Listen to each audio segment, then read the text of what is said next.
Back at it with another Build Biology. Today, we've got a race car brought back from the dead. These guys have had quite a trip, and they're here to tell us about it. Guys, what's going on? Hey, what's going on? How are you? Hey. How's it going?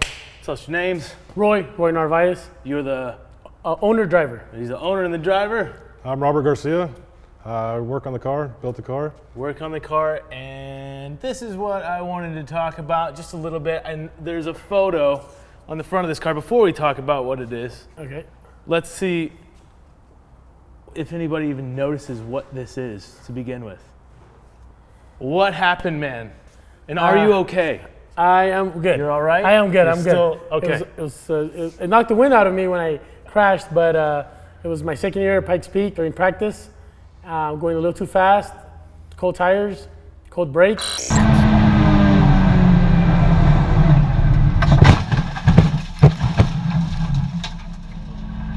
How far were you into it? We were doing practice in the midsection. Yeah. And I was probably at about 100 miles per hour when I realized I needed a brake. And I love that you brought this photo. Do you even know who took the photo? I ended up finding eventually who took it, a photographer from Japan. Oh, really? One of my friends sent it to me on Facebook, and I was trying to track the photographer down. About 3 weeks later, I found out it was on his Facebook, but it was in Japan in all Japanese letters. You're like, that's my car. Yeah, and then, I finally sent him a message. I'm like, hey, can I have the high resolution on it? And he sent it to me, and that's how it got somewhat viral. It went kind of viral. And you made a shirt out of it. Yeah, exactly. And I love that you guys rocked that. It's so cool. But obviously, that's all done with. You've brought it back. I'm going to get this out of the way so people can see. Look at it. It's back. So what did you bring us? It's a 2003 Mitsubishi Evo 8. Mm-hmm. It was a salvage title vehicle. It was rear-ended. So this was wrecked before you wrecked it? It was wrecked before I wrecked it, yes. And it looks awesome. I love the color of it. It's so flashy. I mean, this isn't something you normally see on Pikes Peak, like full-blown race cars that have all these weird different liveries and stickers. This is very modest, but also very loud. It's inspired by the Incredible Hulk. Yeah, that's the Incredible Hulk. Yeah. There he is. So the green is to represent the Green Hulk, and then the purple color is to represent his shorts. Yeah. So there's his pants right there.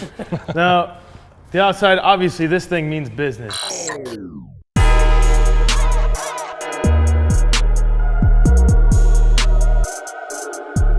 Do you guys track this? Do you guys go for the hill climbs? Yes, APR Performance made this custom front splitter. That's huge. And this is actually an APR wide body kit for an Evo. So all the fenders, everything else? Yeah, the fenders, rear quarters, and then of course the wing. And that is APR. A gigantic wing. And GemFX Motorsports. So how wide is this? I don't know, to be honest with you. It's a fair bit. Yeah, it does have 10-inch wide wheels. Yeah. 18-inch wheels, but 10 wide, and they're running 195. Okay. I mean, sorry, 295. 295? Yeah, 295 tires. Hoosiers. Awesome. Nice little raise. Good color on that. Are those powder coated? Yep, powder coated. Cool. Looks really good. I see in the stanchion of the wing here, you got. Yeah, GemFX Motorsports, they actually made and designed this wing support, and it's to represent Bruce Banner turning into Hulk. Something like the car was just an average car, rear-ended. Yeah. We worked on it and we converted it into the Hulk. That's awesome. Man, this is a huge end plate on here too. Now, do you mess with the angle of this? Yeah, depending on the track. If it's a tight track, we do add more angle to it. If it's a bigger track, we tend to give it more of a flat. Yeah, reduce a little drag. Reduce the drag. And then get a rear diffuser. This is all APR as well? This is APR as well, yes. Wow, that's a pretty cool kit. Now, is this something that you can buy from APR? You can buy APR, yes. Except the front splitter, that is custom. That's all custom. And then, of course, the wing plates were made by GemFX Motorsports. Cool. So I see the fuel you're running E85? Yeah, E85. Awesome. Cheap race gas. And this looks like factory glass here. It is factory glass, yes. And this is all Lexan? It is, yes. And we do have factory glass in the front. Factory glass front and rear? That's pretty cool. Well, let's get into the interior here. Let's see what's going on the inside of the driver's side here.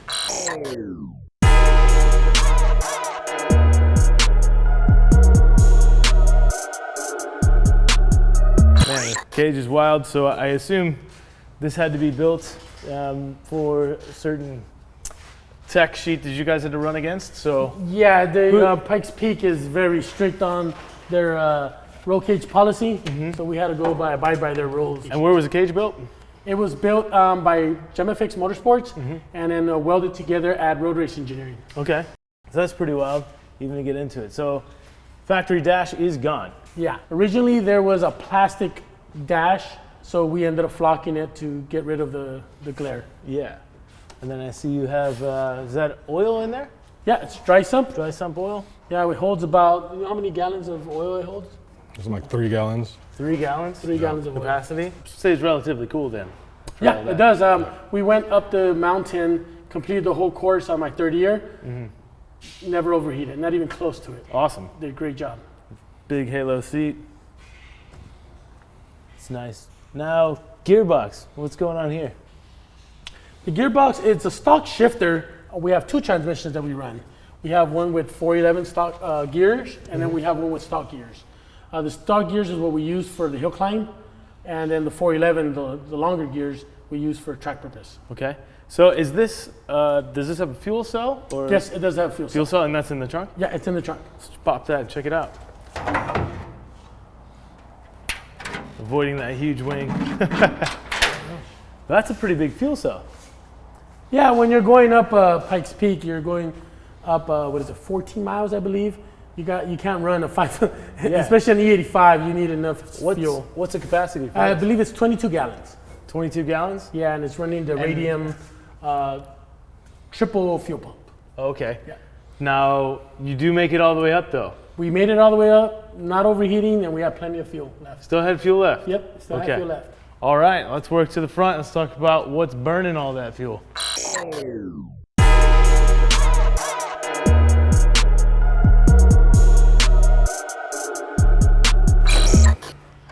Hood wastegates are just cool. All right, and Robert is a mechanic, and he actually assembled all this. All right, Robert, what do we got? This is a 4G63 stroker motor, running a CP pistons, Corolla rods, manually billet crank, oversized valves, I believe SI valves, SuperTech valve springs, the Kelford cams, 272s. 272? Yeah, it's a 2.3 liter. Yeah, 2.3. Yeah, and I'm running the Garrett GT3582R. Okay. And with dual wastegates, and that manifold is from ETS. That's a pretty wild manifold. I love both the wastegates dumping out that way too. It looks so cool. So how much power did this thing put down? I believe it's around 610 to the wheel. 610? 615 to be exact. 615? to all 4. Yeah. So she's pulling pretty hard there. Yeah. And we kept the stock intake manifold, and we did not port the head. We could have made more power, but when you're running Pikes Peak, obviously power creates heat. Yeah. And we don't want to overheat. So we kept it pretty safe at 615. So I gotta ask, like, now that crash looks insane to me. The car looks in the photo like it's just completely destroyed. Now, what was all damaged? What did you take away from that? Pretty much the whole frame rail on this side up to the firewall, and that's part of the floor. Was the damage mainly in the front end, or there's something underneath, or? Because to me, it's airborne. Was it on its roof? The floor was a little bit buckled. No, it didn't actually flip over. He thought he did. The cage kept the car pretty straight. Yeah, of course. Otherwise, so it did buckle the tunnel a little bit, and so everything was able to be pulled out, and he welded a new frame rail on there and painted everything up. So the frame rail was just kind of donated from another car, or did he fabricate it? It was actually a factory piece. Okay. That was trimmed to fit. Trimmed out of something else, yeah. Everything. So the car, aligns now and wow. drives That's straight. crazy. To me, that it just looked like the wildest crash. And yeah, you'd be surprised what could be fixed. Yeah. That's for sure. Yeah. And everything is straight and true from alignment? Yeah. I'm actually, before I took it to Mike at Road Race, I took it to a body shop. Body shop actually turned me down. But Mike said, I can take care of it, and he took care of it, and came out perfect. Yeah. Well, let's get underneath it and see if there's any other stuff that we can find from the damage. Yeah, we might be able to. Might be able to see something from yeah, that exactly. crash. You might find something there. Yeah, we might didn't find see something anything. there. But also, we're going to talk about suspension and brakes and what else it takes to get you up the mountain. So let's get on the lift. All right, let's do it. All right.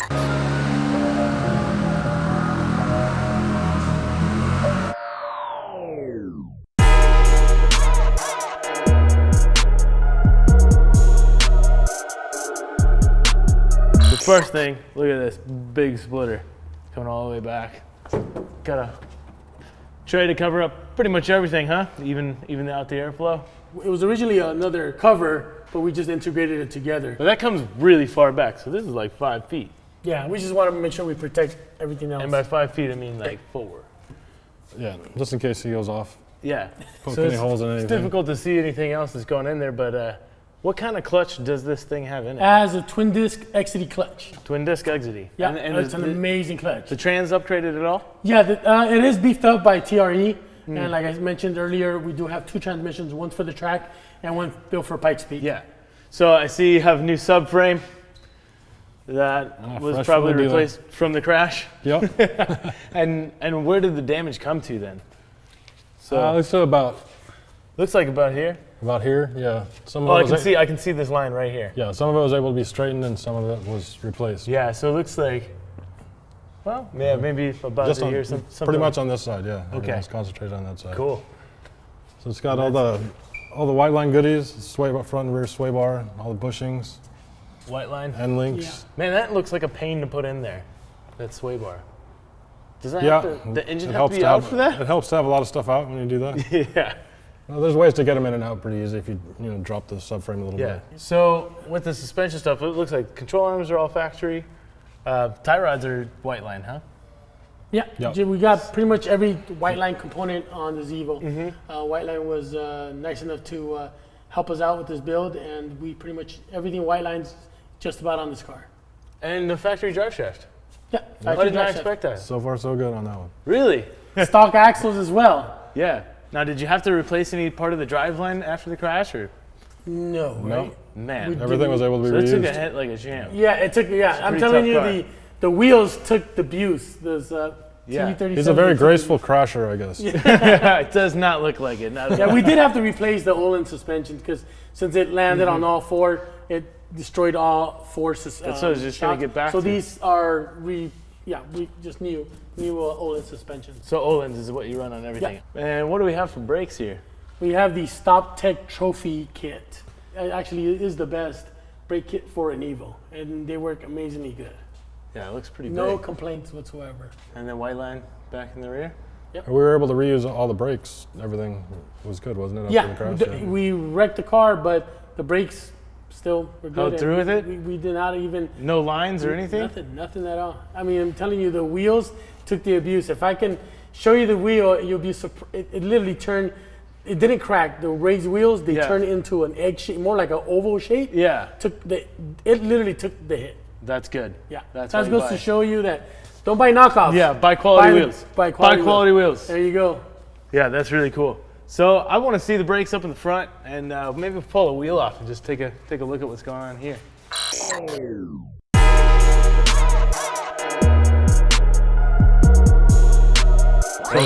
So here we have the Norris designed dry sump pump, and a lot of these hoses are That's a big cog there.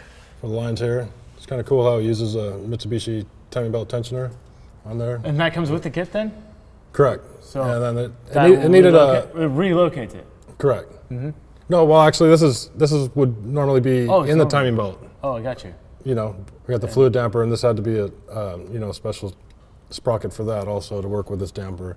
Yeah, and a whole bunch of different lines running up through. Yeah, everywhere. that was a little That's tough. why to- you have that guard there, because there's a lot going on right here. Yeah. Plus with all the gear and everything else. Man, that seems really close as well. So if you had a wheel rubbing issue, I mean, it's right there. That's why I had a little plastic cover on the side here, but it doesn't do too much, but keep dirt out mostly. Yeah, and now we can really see those Stop Tech brakes. They are massive. Jeez, it's bigger than my hand there. So I don't know why I always use my hand for a reference, but that's what I can what I can do when I have a camera. So and then we got the suspension, and you got some bracing up in here as well, Yeah, Tie it just to keep tie everything in. the front A from little bit of flexing. rigidity. I know that's a huge problem in Miatas. I've seen guys brace that up because that really flexes. Yeah, and it makes a huge difference. So it's cool to see. And another little. Oh, is this the power steering cooler? Yeah, Yeah. that's the power steering cooler. Wow. Okay. Oil filter, power steering cooler, and then, like you said, he has all the AccuSump stuff ready to go for the dry sump oil system, and all these lines have been tucked away And that's all covered up so it doesn't get covered in road grime. It's pretty cool. And Olin shocks. Man, those are not cheap. That's some good stuff right there. Olin's never cheap. Olin's is never cheap, but it's good. Well, man, I'm glad you guys got this back together. I'm glad you're able to bring it by. It's an awesome car. There you go. You're welcome anytime. You got too many cool cars. I got a couple more cars that I can bring here and have fun with. Too many cool cars. You want to fire it up? Do it a little idle, maybe a few revs after she gets warm. Got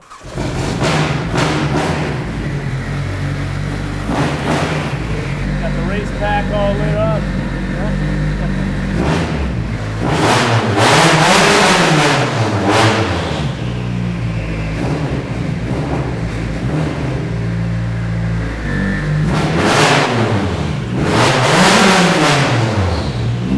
But thanks again, guys. All right, thank you for having us. Yeah.